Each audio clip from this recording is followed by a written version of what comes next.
महाराष्ट्रामध्ये ज्या पक्षांना मोठं होता येईल त्या पक्ष मोठा होण्याचा प्रयत्न सत्तेतील करतोय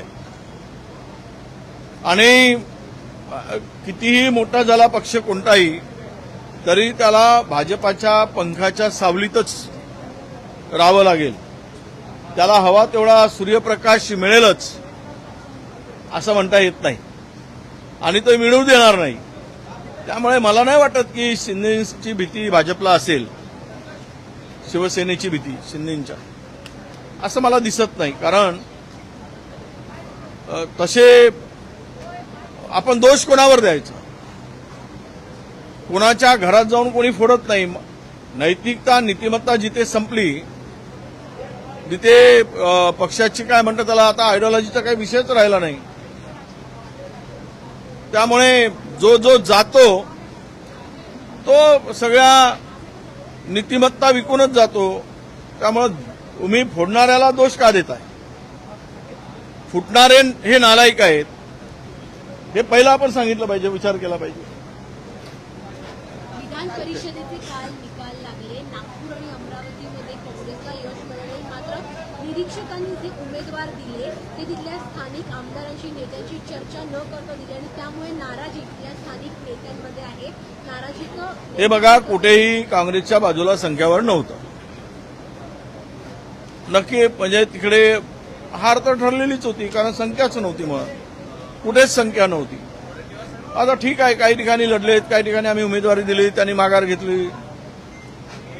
पण हे सगळं काही ते या विधान परिषदेच्या निवडणुकीमध्ये दिसलंय. हे सगळं बघताना या सगळ्या निवडणुका पैशाच्या भरोश्यावरच फिरवल्या गेल्यात. प्रचंड पैशाचा वापर करूनच या निवडणुका जिंकल्या आहेत. कधी नव्हे एवढे 10-10, 12-12, 15-15 लाख रुपये या निवडणुकीमध्ये नगरसेवकांना मिळाले. म्हणजेच आता या निवडणुका भविष्यात करावे की नाही किंवा सत्ताधारी करत असतील तर आपण त्या निवडणुकीमध्ये उमेदवार उभे करायचं की नाही या संदर्भात गांभीर्यानं विचार करावा लागेल.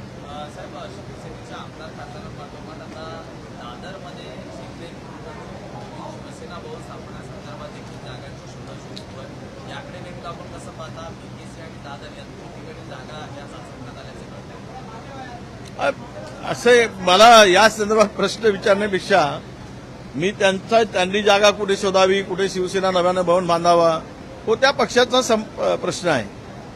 आता तो पक्ष म्हणून त्याला कोर्टाच्या मान्यतेशिवाय सुरूच आहे.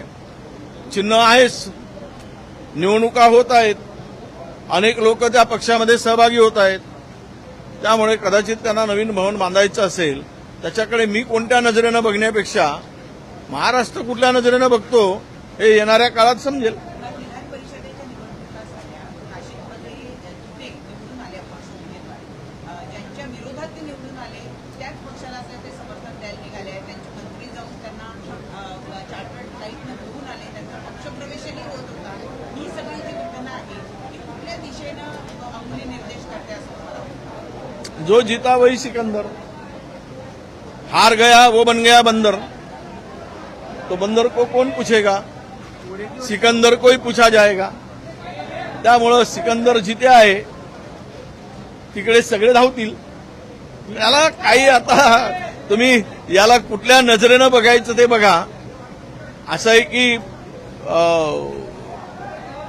राजकारणात आता बेशरमाच्या झाडांची संख्या खूप वाढायला लागली आहे.